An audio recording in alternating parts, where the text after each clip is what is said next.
Jó napot, kívánok, hölgyem és uraim. In honor of Laszlo Krasznahorkai winning the Nobel Prize for Literature in 2025, I am going to make the best Hungarian novels literature chosen by me and by my Hungarian friends. If you're new to the channel, I lived in Budapest for 16 years. I left Canada in January the 3rd, 2000. The Y2K didn't scare me. In a very roundabout kind of a way, I lived in Budapest. I was teaching English there. My life was absolutely wonderful. 16 years. I went there when I was 26. I left when I was 42. Goddamn, that is the best part of anybody's life, isn't it? And I was lucky enough to spend it in Budapest. And Hungarian literature is very rich. And I think for most people, there's going to be a lot of undiscovered treasures in the books that I'm going to be telling you about. So let me start off by showing you some Hungarian-Canadian authors. Hungarians, because of their sad, violent history, full of wars and revolutions, Hungarians have always had to migrate, to go find a better life somewhere else. And in Canada, we have quite a lot of Hungarians. John Merlin, Under the Ribs of Death. Set in the immigrant community of Winnipeg's North End, Under the Ribs of Death follows the progress of young Sándor Hunyadi as he struggles to cast off his Hungarian background and become a real Canadian. Embittered by poverty and social humiliation, Sándor rejects his father's impractical idealism and devotes himself single-mindedly to becoming a successful businessman. As a commentary on the problems of cultural assimilation, this novel is as relevant today as when it was first published in 1957. John Merlin was born in Nagy-Becserek, Hungary, in 1912. When he was 6 months old, his family moved to Winnipeg's North End, the setting of this fiction. Unable to find employment during the 30s, Merlin went to England, where he worked as a script reader for a film studio. He returned to Canada just before the outbreak of the Second World War and has worked since that time as a writer for various government offices in Ottawa. From 1963 until 1967, he taught creative writing at Carleton University. Especially good for me to read this, because I can identify with both sides of the story. This one I read such a long time ago, and I really quite loved it. In Praise of Older Women, another Hungarian-Canadian writer.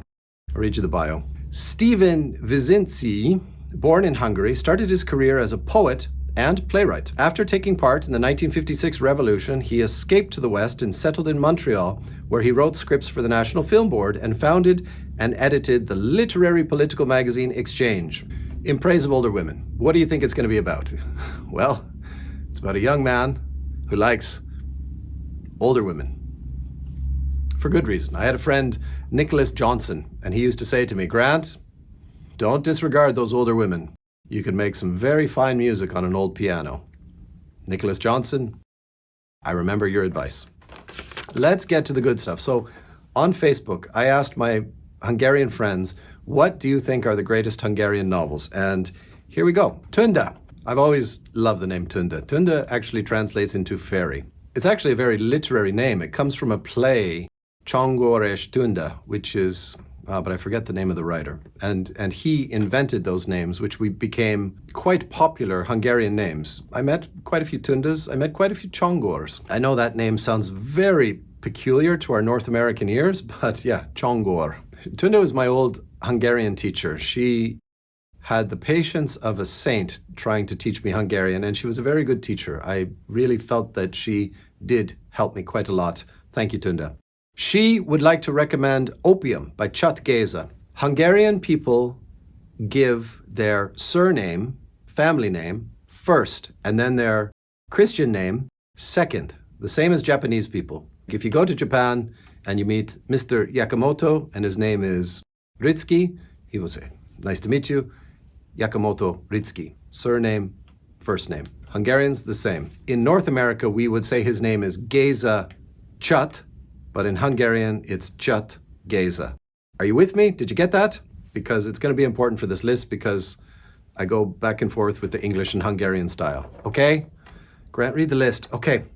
Nále. Nále is my friend Gábor's wife. We've never actually met, but Gábor is a good friend of mine. She is from Vietnam, but she's been living in Hungary, I believe, for 16 or 17 years.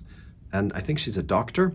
And she would like to recommend Abigail by Szabó Magda. Szabó Magda, when I left Hungary, was becoming a very popular Hungarian writer, even though she died in 2007. Sometimes it takes Hungarians a while to recognize who their popular writers are. I'll talk more about that in a little bit. In Budapest, there are these incredible statues of Adi, poet, Rákóczi, poet and rebellion leader. There's József Attila, has a gorgeous statue down by the Danube and the Parliament building. Hungarians love and respect their writers. However, it sometimes takes them quite a while to recognize who are the more recent modern Hungarian writers. And Szabó Magda is one of them. That she died in 2007 and people didn't really start talking about her until 2010. Now that she's dead, everybody started to recognize, oh wow, she was actually quite an important writer. Péter, who's Péter? Oh, I know Péter. Péter is the front man of a band. The band is called Börkös König, and he used to hang out at the same pub that I used to go to. It's called Bem Mozi, and there's a pub and they show classic movies. Péter recommends Goya Khalifa by Babich Mihai. Goya Khalifa. Goya. Goya is a stork. Khalifa? I don't know what that is. Stork something. Babich Mihai. And he also recommends Saint Péter Esernyő by Miksat Kalman. Saint Peter, Esernyő. That's either umbrella or parachute. All right, thanks, Péter. I hope you're doing well with Börkös König. It was like a Hungarian reggae band. Attila, who's Attila? Oh, Attila was one of my former English ESL students, Attila. Attila recommends Legend Pendragon by Serb Antal. Okay, we're going to talk about Serb Antal a little bit later. Pendragon Legend. Thanks, Attila. Legend. Gergő. Who's Gergő? Oh, Gergő. Gergő was the part owner of the Bem Mozi. Gergő recommends Harmonia Celeste by Esterházy Péter. I never read that, but I wanted to. I remember once I had this one executive student and she liked Hungarian literature. I remember this very specifically. She said to me one day, she said, you should read the Harmonie Celeste by Esterházy Péter. And then she went, no, it's probably too difficult for you.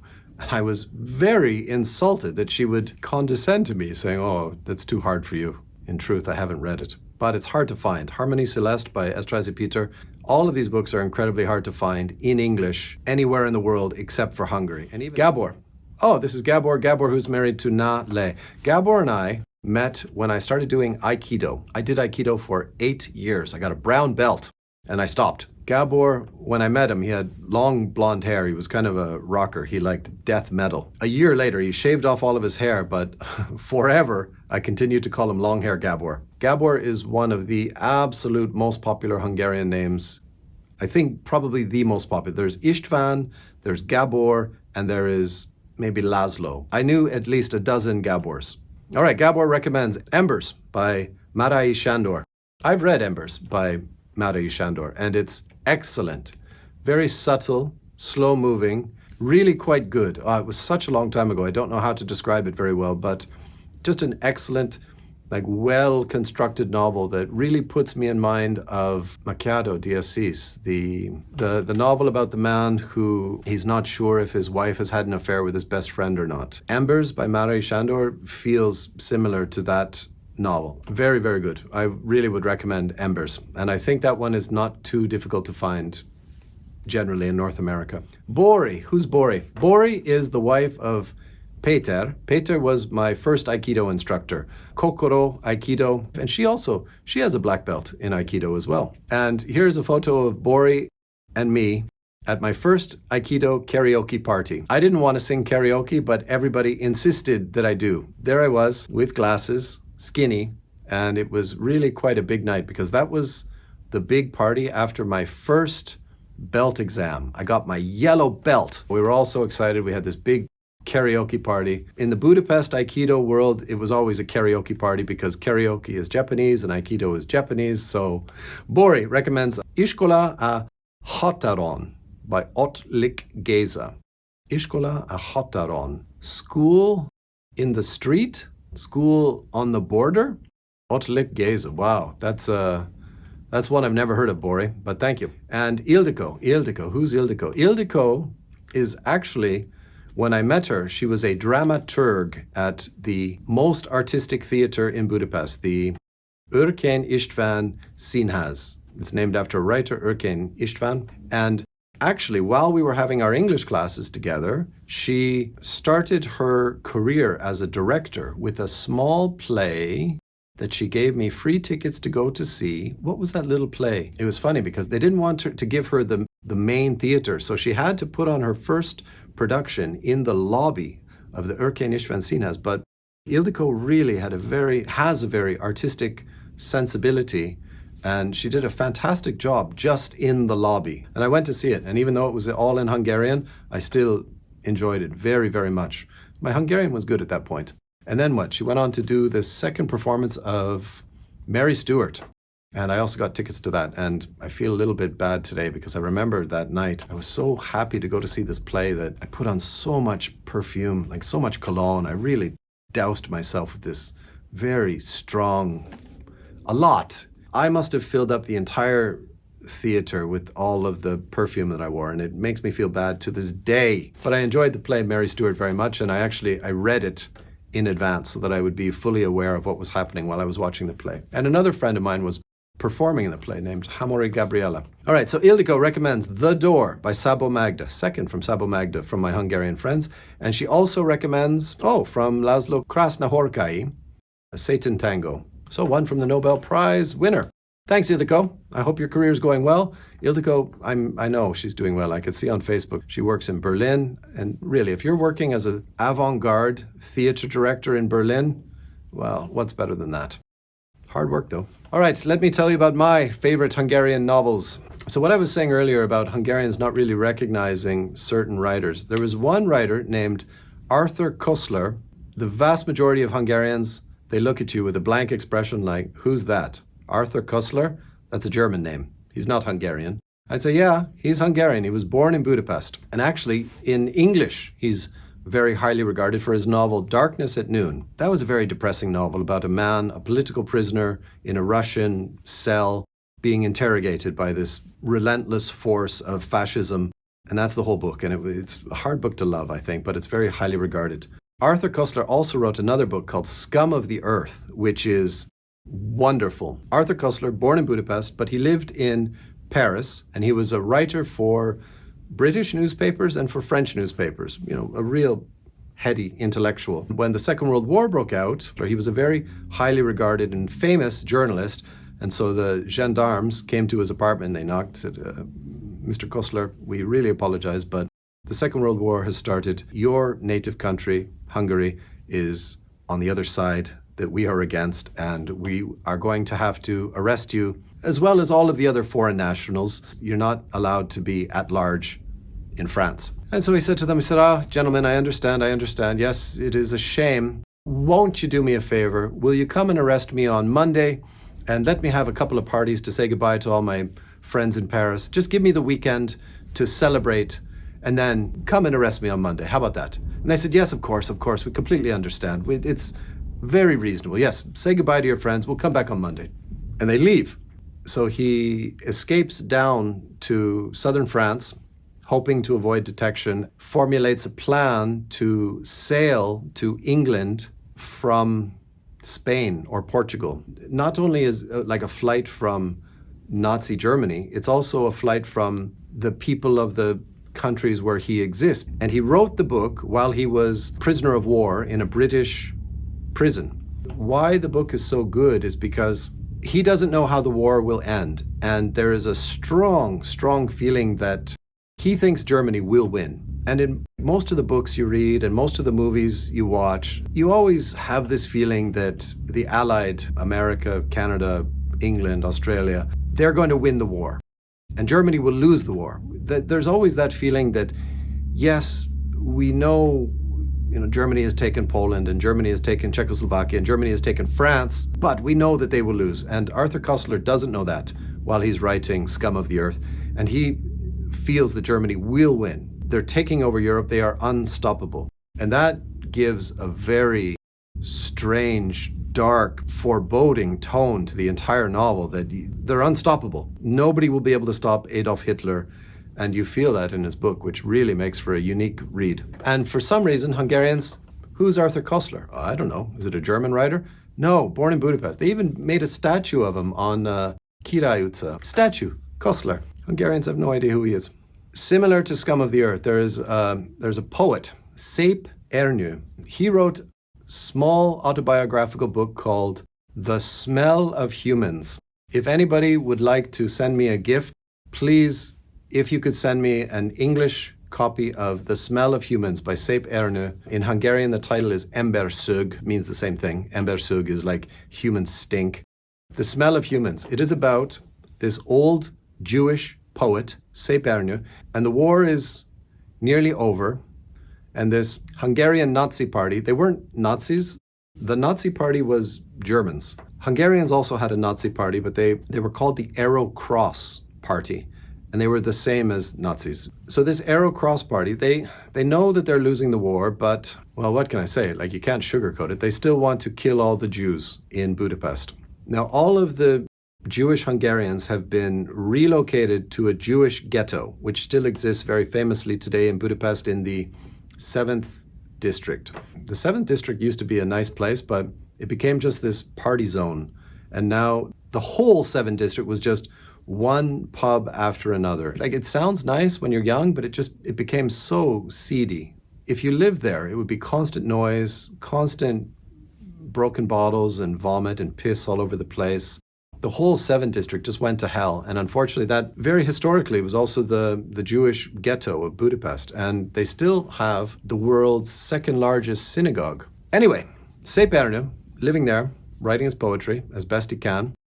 These hoodlum Hungarian Nazi Arrow Cross people come and say, all right, we want all the Jewish men to come and we're going to march them out to some barracks and we're going to make them dig trenches. The war is nearly over and the men are very old. They can't march and they can't dig trenches. The persecution of the Jewish people in Budapest was so excruciating. You couldn't buy food from normal shops. You had to buy food from shops that only sold to Jewish people. And the prices they charged were 10 times the price that they would charge for ordinary people. They were the Jewish prices and they were just simply unlivable. You had to have some black market dealings if you were Jewish just to survive in Budapest during those terrible, terrible years. He wrote a book called The Smell of Humans, and that is his story about how he was, trying to escape. At one point in the book, he's trying to get a Swiss passport because that was a way for Jewish people to escape to Switzerland. But in the end, I recall they take him out of his apartment and they make him march to this barracks at the outskirts of Budapest, which is a very large city, to dig trenches. And they said, if anyone falls down and can't march, we will shoot you in the head. Old men. It was a tragedy. So that book is very special for me. And please, anyone, if you could send me a copy. It's not available anywhere. Where did I read mine? I got mine out of the library that I used to love, the Sabo Ervin Könyvtár. If you go to Budapest, I highly recommend going to have a look at it because it's a library that is in an old palace and it's gorgeous. Here's a fun book, My Happy Days in Hell by George Faludi George. In November 1938, George Faludi fled from Budapest to avoid being drafted into the Hungarian army as an ally of the Germans, similar in a way to the Arthur Koestler book, Scum of the Earth. France gave refugees asylum, but nothing else, and just as Pétain surrendered to Hitler, Faludi escaped by train. He made his way to America and after Pearl Harbor, volunteered for military service. He loved America, its landscape and its people, and there he became Secretary General for the Free Hungary movement. But when the war ended, Faludi returned to Hungary only to find the communists in control. There followed nightmare years of imprisonment, forced labor, torture, and deprivation. One by one, the weaker ones died from hunger and torture until, in the autumn of September 1953, one of the last 21 prisoners left the camp. Faludi was freed.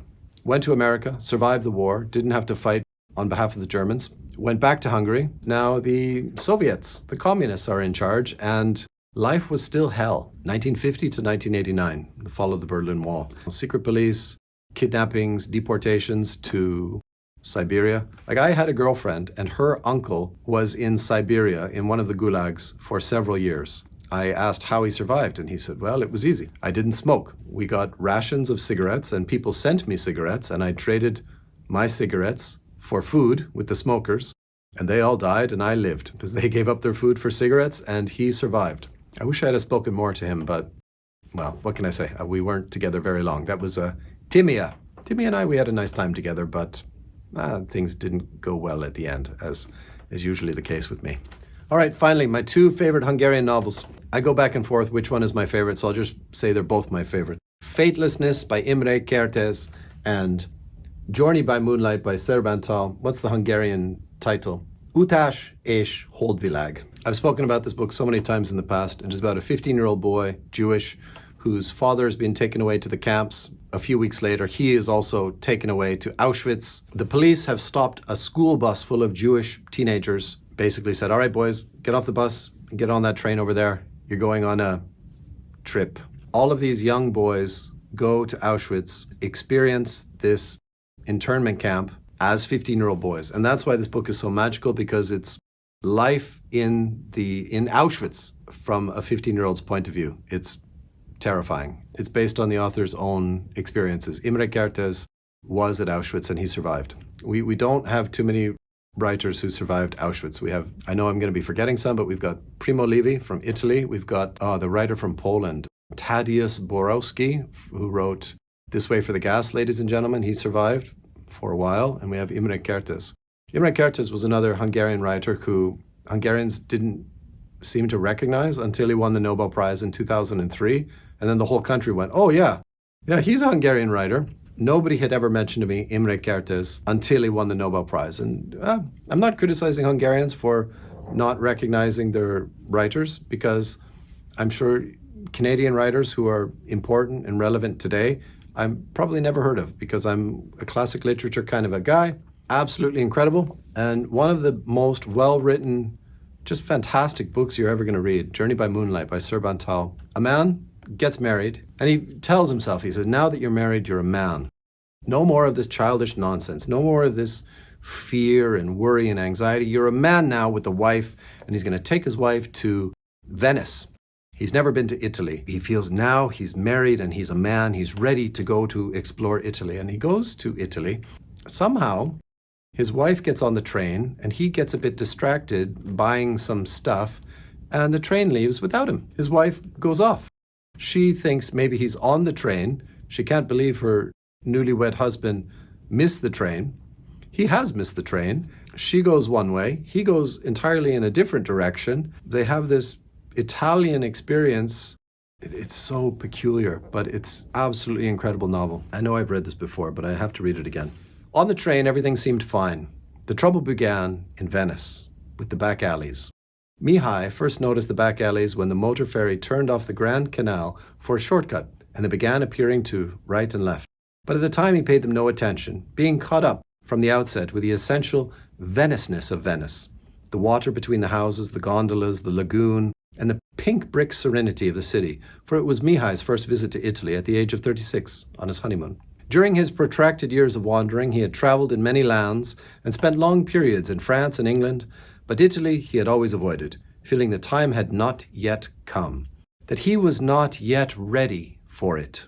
Italy he associated with grown-up matters, such as the fathering of children, and he secretly feared it, with the same instinctive fear he had of strong sunlight, the scent of flowers, and extremely beautiful women. So fantastic, so penetrating into all of the characters. What happens in this book? It's almost beside the point to mention what the plot is, because it's the writing, it's the characters, it's the way they are interacting with one another. It is like one of the most perfectly literary books I've ever read, and I just love it. This one, because of the historical context and because of the author's own experiences, also, like, I can never decide, but if you're going to read some Hungarian literature, read these two books. Okay, that video was much too long and I was rambling, telling all of these side stories. What can I say? I was so happy to make this video because every time I think of Budapest, every street, every little corner, every nightclub, every kochma, every non-stop shop, every street and building, I remember it all so clearly. I used to say to people, that when I came back from Budapest, that that was the end of my happy years. In some ways it was quite true, except that I'm married now and I have a son, and that a different level of happiness and enjoyment. Those, I guess the Budapest years were really my, wild years. I think most people who knew me during that time would probably have some odd things to say about me. Oh well. Thank you for watching. Take care.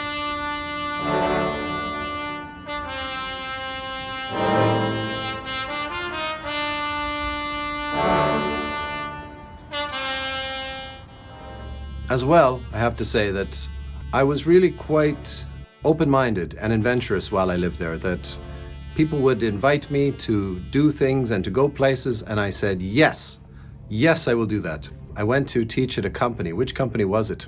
It was PricewaterhouseCoopers. I was going there to have English lessons with one of the, the clever types. I would always go to the company and go to the reception, say, hello, I'm an English teacher. I'm here to have an English lesson with Vilmos. This one receptionist, she said, would you like to come and have some training with me? I said, well, sure. What kind of training? Capoeira. I was like, never heard of that. Is it not dancing, is it? She said, it's kind of dancing. It's this Brazilian fighting dancing style.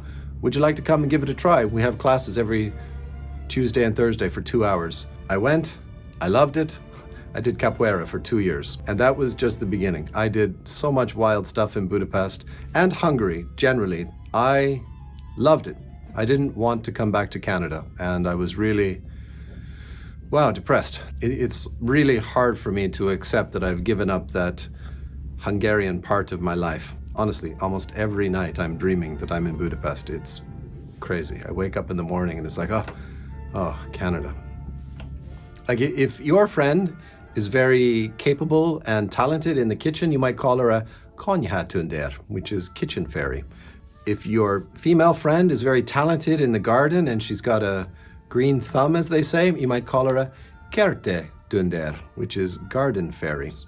Even for a time, they had pictures of their writers on the money. So not former heads of state, but poets, which I think is a beautiful thing. It's called Bem Mozi, and there's a pub and they show classic movies. Why we don't have this in North America is baffling to me. The pub was very, very popular. It was one of the coolest places in Budapest, and I wish I had discovered it earlier. The movie theater, they were showing Alien, they showed RoboCop, they showed One Flew Over the Cuckoo's Nest, 50-year-old movie, and it was sold out. When they showed One Flew Over the Cuckoo's Nest in July in 2016, it was sold out. And that just makes me smile to no end, that is the kind of people who live in Budapest, that they would go to see One Flew Over the Cuckoo's Nest when all of those idiotic goddamn superhero films were showing. Like, that was right at the very pinnacle of popularity for the Marvel superhero films. And One Flew Over the Cuckoo's Nest, full auditorium, full. Sometimes the Hungarian translations it's extraordinarily difficult to translate from Hungarian to English. I guess in any language, but Hungarian seems to be particularly problematic. Why? Don't ask me. This is one of the sad points in history. It's like when Canada participated in the Second World War, one of the shameful things we did was we locked up and imprisoned all of the Japanese people who were especially living here on the West Coast. We had an enormous Japanese population here in Vancouver and the vicinity. World War II, it's like, well, we're at war with Japan. We have to lock up all the Japanese. It's like, well, some of these Japanese were born here in Canada. They're more Canadian than they are Japanese. It doesn't matter. If they're Japanese, they're our enemy, and we need to keep them locked up for the duration of the war. It nearly killed the entire Japanese population of British Columbia. What do I remember about Follow de George? I remember that when I went to Budapest, I was very surprised that the Hungarian Playboy was not very good. Like, they always had these very weird, almost whorish women on the covers, which was not similar to the North American Playboy that I was used to. And so I was always a bit funny with the Hungarian Playboy. It didn't look like a good magazine. And I'm a fan of Playboy. I used to have a subscription for several years when I lived in Ottawa. Anyway, Grant, continue with the video. One day, the Hungarian Playboy magazine, there was a girl doing this Janis Jackson pose with their arms up like this, and behind her, someone was grabbing her little tits, and it was this ugly old man with this crazy, you can't see it here, but he's got a big white afro. And behind her is this ancient gremlin holding her tits and smiling with his dentures. Look, I got my hands on her titties. And it was the most horrific thing I've ever seen. Are they trying not to sell any magazines? And I asked someone, I said, what is happening here? And they said, that's a very famous Hungarian writer, Felodi George, and his young girlfriend. There's quite a big controversy nowadays because the government, as an apology for keeping him in prison for so many years and starving him and beating him and torturing him, they gave him this really beautiful flat at Jászai Maritér. Even later, the story continued because Felodi George died, and then his young girlfriend had this beautiful, spacious, gorgeous, like premium location apartment. Like if you live at Jászai Maritér, you won the lottery. So now he's dead and she's living there. And the Hungarian government were like, we gave that apartment to George, not to you, and we'd like you to give it back to us because that's prime real estate. I wonder whatever happened to that story. Write to me if you know.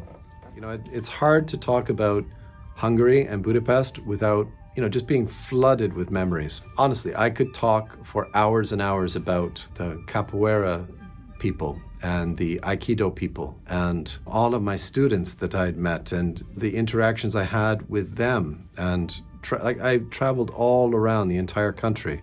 Sopron, Nyíregyháza, I went out to Kisvárda, down to the south, Eger is not the south. What's in the south?